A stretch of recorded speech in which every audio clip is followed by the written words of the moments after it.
स्वागत है, मैं हूं आपके साथ दीपाली माथुर। नजर डालते हैं इस वक्त की सुर्खियों पर। अमेरिकी उपराष्ट्रपति कमला हैरिस को जान से मारने की धमकी देने वाली नर्स को पुलिस ने किया गिरफ्तार। निवियाने पेटिट के रूप में हुई पहचान। कोरोना महामारी के बीच महाराष्ट्र में गरमाई सियासत। पूर्व सीएम देवेंद्र फडणवीस ने महाराष्ट्र पुलिस पर रेमडेसिविर सप्लायर को परेशान करने का लगाया आरोप।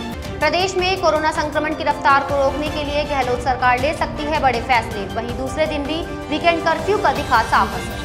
प्रदेश में जल्द ही खुल सकता है राजनीतिक नियुक्तियों का पिटारा। कार्यकर्ताओं के असंतोष को थामने के साथ ही बेहतर कार्यकर्ता होंगे पुरस्कृत। अमेरिका की नवनिर्वाचित उपराष्ट्रपति और भारतीय मूल की नेता कमला हैरिस को एक नर्स ने जान से मारने की धमकी दी है।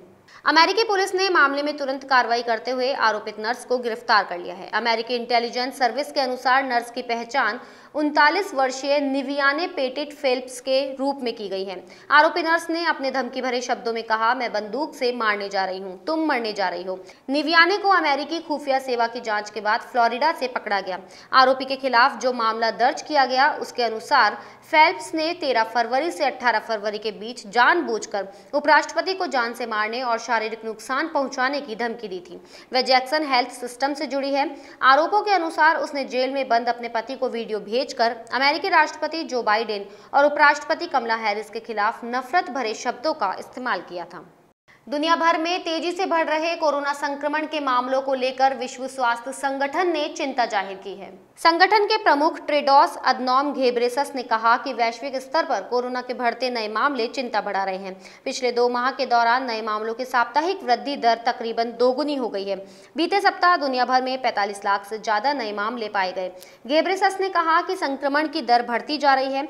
महामारी में अभी तक ये दर देखी नहीं जा रही थी। उन्होंने पापुआ न्यू गिनी का उदाहरण देते हुए कहा कि अभी तक जिन देशों ने कोरोना का प्रकोप कम था उन जगहों पर भी संक्रमण में तेज वृद्धि हो रही है। पापुआ न्यू गिनी में इस साल की शुरुआत तक 900 से भी कम संक्रमित मिले थे और महज 9 पीड़ितों की मौत हुई थी। कोरोना वायरस के इलाज में इस्तेमाल किए जाने वाली दवा रेमडेसिविर को लेकर महाराष्ट्र में सियासत गर्मा गई है। दरअसल राज्य के पूर्व मुख्यमंत्री देवेंद्र फडणवीस ने आरोप लगाया कि रेमडेसिविर एक सप्लायर को महाराष्ट्र पुलिस परेशान कर रही है। फडणवीस का कहना है कि राज्य की पुलिस दमन स्थित रेमडेसिविर सप्लायर को सिर्फ इसलिए परेशान कर रही है क्योंकि वहां का सप्लायर भाजपा नेताओं के अनुरोध पर राज्य को रेमडेसिविर का स्टॉक देने पर राजी हो गया था।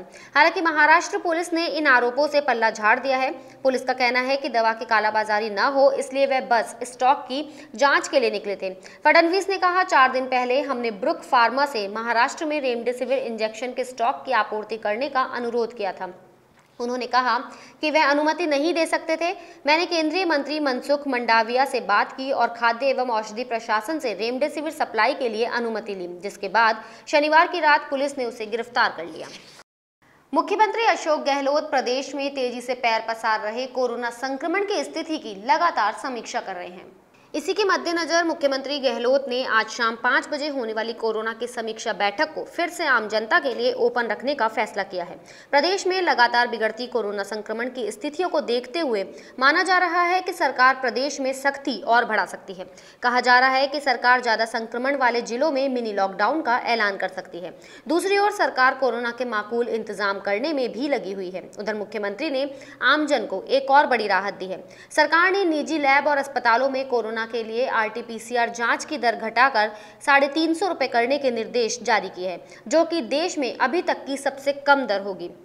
मुख्यमंत्री ने राजस्थान के सभी जिलों में ऑक्सीजन सप्लाई के लिए मानचित्र पर रूट चार्ट बनाने के भी निर्देश दिए ताकि जरूरत पड़ने पर सभी जगहों पर जल्द से जल्द मेडिकल ऑक्सीजन की आपूर्ति सुनिश्चित की जा सके। आज राजस्थान में वीकेंड कर्फ्यू का दूसरा दिन है। आज भी राजधानी जयपुर में प्रदेशवासी राजस्थान सरकार की अपील पर कर्फ्यू की पालना करते हुए नजर आए। सड़कें भी सूनी सूनी नजर आई। इस दौरान केवल आवश्यक कार्यों से ही लोगों को घरों से निकलने की छूट दी गई। वहीं मेडिकल, राशन, सब्जी जैसी आवश्यक सेवाओं को कर्फ्यू से छूट दी गई। बता दें, राजस्थान में कोरोना संक्रमण की दूसरी लहर में भी मरीजों का आंकड़ा तेजी से बढ़ता जा रहा है। इस लहर की रोकथाम के लिए ही गहलोत सरकार ने प्रदेश में शाम 6 से सुबह 5 बजे तक नाइट कर्फ्यू और शुक्रवार शाम 6 बजे से सोमवार सुबह 5 बजे तक वीकेंड कर्फ्यू का ऐलान किया है। राहत की बात यह है कि इसमें जनता भी सरकार का पूरा सहयोग कर रही है। राजस्थान में 3 सीटों सहाड़ा, सुजानगढ़ और राजसमंद के उपचुनाव होने के बाद कहा जा रहा है कि सत्ताधारी दल कांग्रेस पर जीत का दबाव ज्यादा है। बतौर प्रदेशाध्यक्ष गोविंद सिंह डोटासरा और प्रदेश कांग्रेस प्रभारी अजय माकन का ये पहला विधानसभा उपचुनाव है। कांग्रेस की प्रदेश कार्यकारिणी के गठन के बाद ये पहला विधानसभा चुनाव है, इसलिए इन दोनों नेताओं की सांख भी इस चुनावों से सीधी जुड़ी हुई है। स्वास्थ्य मंत्री रघु शर्मा, परिवहन मंत्री प्रताप सिंह खाचरियावास, खान मंत्री प्रमोद जैन भाया, सहकारिता मंत्री उदयलाल आंजना और उच्च शिक्षा मंत्री भंवर सिंह भाटी की सांख भी इनके नतीजों से जुड़ी हुई है। उपचुनाव की बात करें तो विधानसभा में विधायकों की संख्या के लिहाज से कांग्रेस भाजपा के लिए ये चुनाव भले ही कम अहमियत रखते हैं, लेकिन इन चुनावों को जीतने और हारने से जो सियासी संदेश राजस्थान की राजनीति में जाएगा, उसके नतीजे दूरगामी होंगे। राजनीतिक नियुक्तियों की बाट जो रहे कांग्रेस कार्यकर्ताओं का लंबा इंतजार अब जल्द ही खत्म हो सकता है। माना जा रहा है कि 3 सीटों के उपचुनाव होने के बाद अब प्रदेश में जल्द ही बड़े स्तर पर राजनीतिक नियुक्तियां की जा सकती है। खासतौर से जिला स्तर पर 3000 नियुक्तियां बहुत जल्द की जा सकती है। वहीं प्रदेश स्तर की करीब 1 दर्जन संस्थाओं में भी जल्द ही राजनीतिक नियुक्तियां होंगी। जिला स्तर पर कई तरह की समितियां होंगी, जिनमें 20 से 30 हजार कार्यकर्ताओं को एडजस्ट किया जाना है। वहीं प्रदेश स्तर पर भी कई महत्वपूर्ण बोर्ड, आयोग, समितियों में नियुक्तियां होनी है। इन नियुक्तियों के लिए 17 अप्रैल का दिन निकलने का इंतजार किया जा रहा था। जानकारी के मुताबिक इन नियुक्तियों के लिए एक्सरसाइज पूरी की जा चुकी है और नाम भी फाइनल किए जा चुके हैं। बस अब घोषणा का इंतजार है, जो किसी भी वक्त की जा सकती है। इन राजनीतिक नियुक्तियों के जरिए कार्यकर्ताओं के असंतोष थामने का प्रयास होगा। वहीं बेहतर काम करने वाले कार्यकर्ता पुरस्कृत भी होंगे। प्रदेश के कुछ हिस्सों में बीते कुछ दिनों से पश्चिमी विक्षोभ के चलते लगातार मौसम बदला हुआ सा है, लेकिन मौसम विभाग का अनुमान है कि 19 अप्रैल तक इसका असर समाप्त हो सकता है। इसके बाद एक बार फिर प्रदेश का मौसम गर्म और शुष्क हो सकता है। वहीं 20 और 21 अप्रैल को एक और नया पश्चिमी विक्षोभ सक्रिय होगा। इससे पूर्वी राजस्थान के अलवर, धौलपुर, भरतपुर, झुंझुनू, सीकर, जयपुर, दौसा जिलों के साथ पश्चिमी राजस्थान के बीकानेर, जैसलमेर, श्रीगंगानगर, चूरू, हनुमानगढ़ और नागौर जिलों में मेघ गर्जन के साथ कहीं कहीं 40 से 50 किलोमीटर प्रति घंटे की रफ्तार से तेज हवा और आंधी चल सकती है। इसी प्रकार 21 अप्रैल को पूर्वी राजस्थान के अलवर, झुंझुनू, सीकर के साथ पश्चिमी राजस्थान के श्रीगंगानगर, चूरू और हनुमानगढ़ जिलों में कहीं कहीं मेघ गर्जन के साथ वज्रपात की संभावना बताई जा रही है। आईपीएल में आज डबल हेडर के मुकाबले शुरू होंगे। पहला मैच दोपहर 3:30 बजे से रॉयल चैलेंजर्स बेंगलुरु और कोलकाता नाइट राइडर्स के बीच चेन्नई में खेला जाएगा, जबकि दूसरे मुकाबले में दिल्ली कैपिटल्स और पंजाब किंग्स की टीमें आमने सामने होगी।